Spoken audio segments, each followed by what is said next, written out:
अयोध्या के समीप तमसा नदी के किनारे महर्षि वाल्मीकि तपस्या करते थे। वह प्रतिदिन प्रातः स्नान के लिए नदी जाया करते थे। एक दिन जब वह स्नान करके लौट रहे थे तो उन्होंने एक कौछ पक्षी के जोड़े को क्रीड़ा करते हुए देखा। वाल्मीकि मुग्ध होकर देखते ही रह गए कि एक व्याध ने तीर चलाकर एक जोड़े में से एक पक्षी को मार दिया। दूसरा पक्षी पास में वृक्ष पर बैठकर अपने मरे हुए साथी को देखकर विलाप करने लगा। इस करुण दृश्य को देखकर वाल्मीकि के मुख से स्वतः कविता का स्रोत फूट पड़ा। हे व्याध, तुम काम में मोहित कौछ पक्षी के जोड़े में से एक को मार दिया है, इसीलिए तुम चिरस्थायी प्रतिष्ठा को प्राप्त नहीं कर सकोगे। वाल्मीकि ने आगे चल के विश्व प्रसिद्ध महाकाव्य रामायण की रचना की। महर्षि वाल्मीकि का जन्म सहस्त्रों वर्ष पूर्व हुआ था।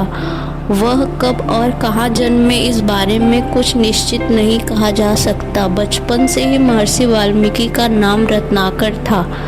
ईश्वरीय प्रेरणा से वह सांसारिक जीवन को त्याग कर परमात्मा के ध्यान में लग गए। उन्होंने कठोर तपस्या की। तपस्या में वह इतने लीन हो गए कि उनके शरीर पर दीमक ने अपनी बांबी बना लिया। इसी कारण उनका नाम वाल्मीकि पड़ा। तमसा नदी के किनारे स्थित आश्रम में रहकर उन्होंने कई रचनाएं की। प्रसिद्ध ग्रंथ रामायण की भी रचना यहीं पर की गई। रामायण में वर्णित कथा जैसे सुंदर, स्पष्ट और भाव भक्ति वर्णन दूसरे कवि के काव्य में नहीं मिलता है। वाल्मीकि को संस्कृत साहित्य का आदि कवि माना जाता है। वाल्मीकि रामायण में 7 कांड हैं।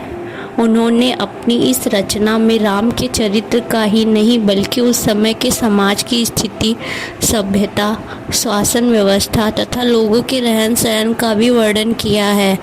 रामायण को त्रेता युग का इतिहास ग्रंथ भी माना जाता है। महर्षि वाल्मीकि के आश्रम में पुरुषोत्तम राम के पुत्रों लव व कुश का जन्म हुआ था। उनकी शिक्षा दीक्षा महर्षि की देखरेख में हुई थी।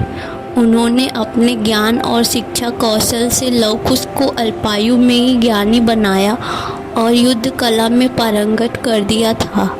श्री राम के अश्वमेध यज्ञ का घोड़ा जब महर्षि वाल्मीकि के आश्रम में पहुंचा तो लव कुश ने उसे बांध लिया। उन्होंने लक्ष्मण, भरत और शत्रुघ्न की सेना को पराजित कर अपनी असीम शक्ति की प्रतिभा का परिचय दिया।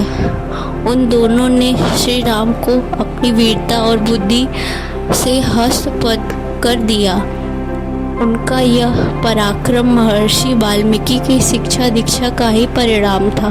महर्षि वाल्मीकि कवि, शिक्षक, ज्ञानी तथा त्रिकालदर्शी ऋषि थे। रामायण ग्रंथ भारत का ही नहीं बल्कि सारे संसार की अनमोल कृति है। महर्षि वाल्मीकि को उनकी नीति, शिक्षा, दूरदर्शिता तथा कृतियों के कारण आज भी आदर और सम्मान के साथ याद किया जाता है।